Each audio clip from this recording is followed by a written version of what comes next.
जय माता दी, जय माँ काली। आप सभी को कैसे हो आप सभी? आशा कर रही हूँ सभी बहुत अच्छे होंगे और स्वस्थ होंगे।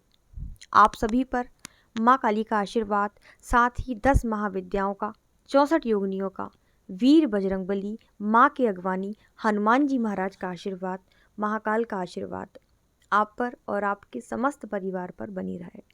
आप सभी स्वस्थ रहें, खुश रहें, खुशहाल रहें।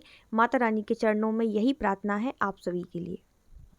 एक बार फिर से एक और नई जानकारी के साथ मैं आप सभी का स्वागत करती हूँ आपके अपने YouTube चैनल काली माँ की बेटी में। आज का वीडियो आप सभी के लिए बेहद खास है, बेहद ज़रूरी है। आज के वीडियो में जो हमारी चर्चा का विषय है वो ये है कि जब भी हम माला जाप करते हैं तो माला जाप करते समय हमारी माला उलझ क्यों जाती है। जब भी हम किसी साधना में बैठे होते हैं तो वो माला टूट क्यों जाती है। हम जाप कर रहे हैं और हम देखते हैं कि माला अचानक से टूट जाती है, धागा टूट जाता है।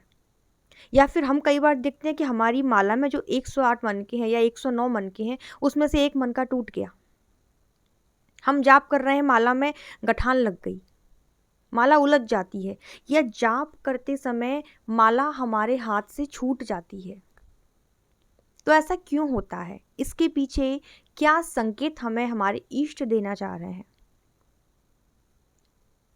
माला जब हम जाप करते हैं तो माला के अंदर हम जो भी मंत्र जाप करते हैं उस मंत्र की कम से कम 80% जो ऊर्जा रहती है वो हमारी माला के अंदर ही होती है।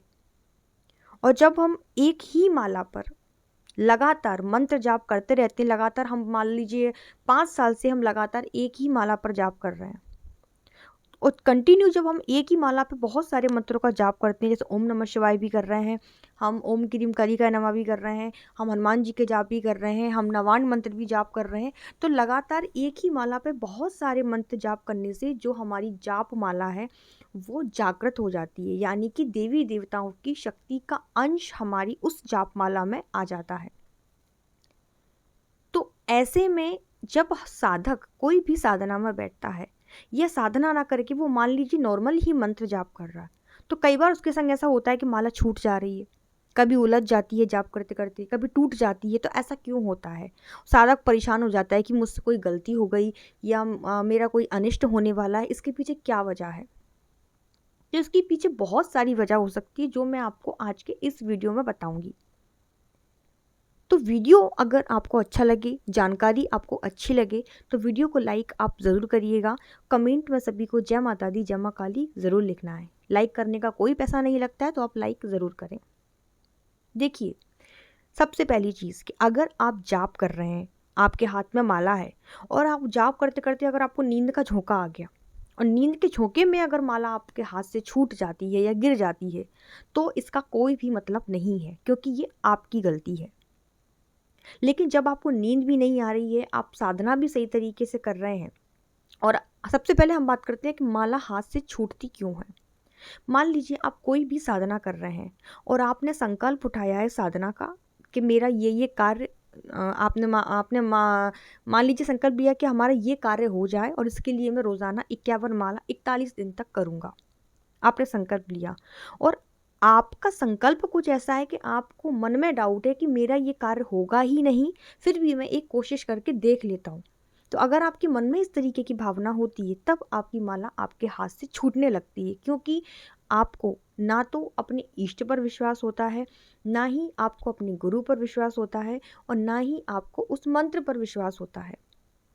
तो जब आप पूर्ण विश्वास के साथ में साधना में नहीं बैठते हैं तब माला आपके हाथ से छूट जाती है। अब हम बात करेंगे कि माला उलझती कब है। मान लीजिए आप किसी साधना में बैठे हैं और आपके मन में बहुत सारे सवाल चल रहे हैं, बहुत सारे, माने कि बैठे आप साधना में हैं लेकिन साधना में आप मंत्र जाप कर रहे हैं और आपका मन वहाँ उपस्थित नहीं है। आपके मन में बहुत सारी चीज़ें चल रही हैं, परिवार को लेके या आपके काम को लेके, किसी भी चीज़ को लेके आप पूर्ण रूप से उस जगह पर उपस्थित नहीं है, तब भी आपकी माला उलझने लगती है। तो ये देवता आपको संकेत देते हैं कि आपको अपना पूरा मन साधना में लगाना चाहिए, क्योंकि माला हमें कई तरीके से संकेत देती है। जैसे हम जोत जलाते हैं माँ के सामने, इष्ट के सामने, जब हम जोत जलाते हैं तो वो जोत कोई नॉर्मल जोत नहीं होती, वो जोत को हम एक देवी का, उस अपने इष्ट का स्वरूप मानते हैं। आरती कर रहे हैं, दिया बुझता है, ये भी कोई संकेत है। हम आरती कर रहे हैं, तेल भी है, बाती भी है, लेकिन फिर भी जोत नहीं जल रही है, तो हम समझते हैं कि ये देवी का कोई संकेत है। आरती कर रहे हैं, दिया बुझ जाए, दिया गिर जाए, ये भी संकेत है। इसी तरह माला से भी हमें कई संकेत मिलते हैं। तो अगर आप उस टाइम पे पूर्ण रूप से उपस्थित नहीं होते तो भी आपकी माला उलझ जाती है, और ये संकेत आपको आपके इष्ट देते हैं कि आप अपनी पूजा में, अपनी साधना में कहीं ना कहीं गलती कर रहे हैं। अब तीसरी जो सबसे मेन चीज़ है कि जाप कर रहे हैं, साधना उठाई है 41 दिन की, जिसमें से 35 दिन पूरे हो गए, और 36वें दिन आके आपकी जो जाप माला है वो जाप करते समय टूट गई, उसका धागा टूट गया। इसका क्या मतलब है? इसके दो मतलब होते हैं। अगर आपकी साधना में कोई गलती हुई है, किसी भी प्रकार की गलती हुई है, तो आपकी माला टूट जाएगी। वो आपको संकेत देगी कि आपको ध्यान देने की ज़रूरत है कि आपसे कहाँ पूजा में, साधना में गलती हुई है, क्योंकि साधना मांगती है नियम। आप नॉर्मल जाप कर सकते हैं, कोई नियम की ज़रूरत नहीं है, लेकिन जब आप साधना उठाते हैं तो उसमें पूरे नियम आपको फॉलो करने पड़ते हैं। तो अगर आप नियम पालन नहीं करते हैं तब आपकी जो माला है वो टूटती है। दूसरा, जब आपके परिवार में, क्योंकि आप लगातार एक माला पे जाप कर रहे हैं तो उसमें भी देवीय शक्ति है, उसमें भी ऊर्जा है। तो जब साधना के दौरान आपके परिवार में या आपके घर परिवार में किसी भी व्यक्ति के ऊपर कोई बड़ी बीमारी आती है, या कुछ ऐसा कष्ट आता है, या फिर आपके घर में किसी प्रकार की तांत्रिक क्रिया की जाती है, तब माला आपकी टूट जाती है। क्यों कहते हैं, जब मंदिर में आग लगती है तो घर में कोई विपदा आती है तो देवी देवता अपने ऊपर ले लेते हैं। भक्त के ऊपर आँच ना आए, भक्त के परिवार में आँच ना आए। इसी प्रकार जब आपके ऊपर तंत्र किया जाता है किसी भी प्रकार का, तो वो सारा की सारा तंत्र माला अपने ऊपर ले लेती है।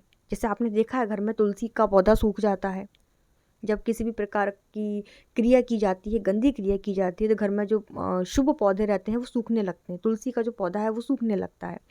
इसी प्रकार जब घर में गंदी क्रियाएं की जाती हैं, घर में जादू टोना किया जाता है, मारन क्रिया की जाती है, तब भी जो आपकी जाप माला है वो टूट जाती है, यानी कि वो संकट माला अपने ऊपर ले जाती है। अब ये तो मैंने आपको सारी चीज़ें बता दी हैं कि माला टूटने का, उलझने का, गिरने का क्या मतलब होता है। अब अगर माला आपकी टूट जाती है तो आपको क्या करना है? माला अगर आपकी टूट जाती है तो आपको वापस से माला के जो रुद्राक्ष के जो मनके हैं, जो तुलसी के मोती हैं, जिस भी माला से आप जाप करते हैं, उन मनकों को लेके आपको वापस से दूसरे धागे में पिरोना है, और उसी माला को वापस से आपको जाप में इस्तेमाल करना है। ठीक है। दूसरा, अगर आपके हाथ से माला, जैसे आपने 11 माला आपको करनी है और 7वीं माला पर माला आपके हाथ से छूट जाती है, तो आपको वो माला वापस से करनी होगी। 6 माला तो आपने कर ली, 7वीं माला पे छूटी थी, तो वो 7वीं माला आप आगे से शुरू नहीं कर सकते, आपको फिर से वो माला शुरू करनी होगी, तब जाके आपका संकल्प पूरा माना जाएगा। तो ये कुछ माला से जुड़ी जानकारी मैंने आपको देने की कोशिश करी है। अगर वीडियो आपको पसंद आता है, जानकारी आपको अच्छी लगती है, तो वीडियो को लाइक ज़रूर करिएगा। मैं मिलती हूँ आपसे दूसरे वीडियो में, तब तक सभी को जय माता दी, जय माँ काली, धन्यवाद।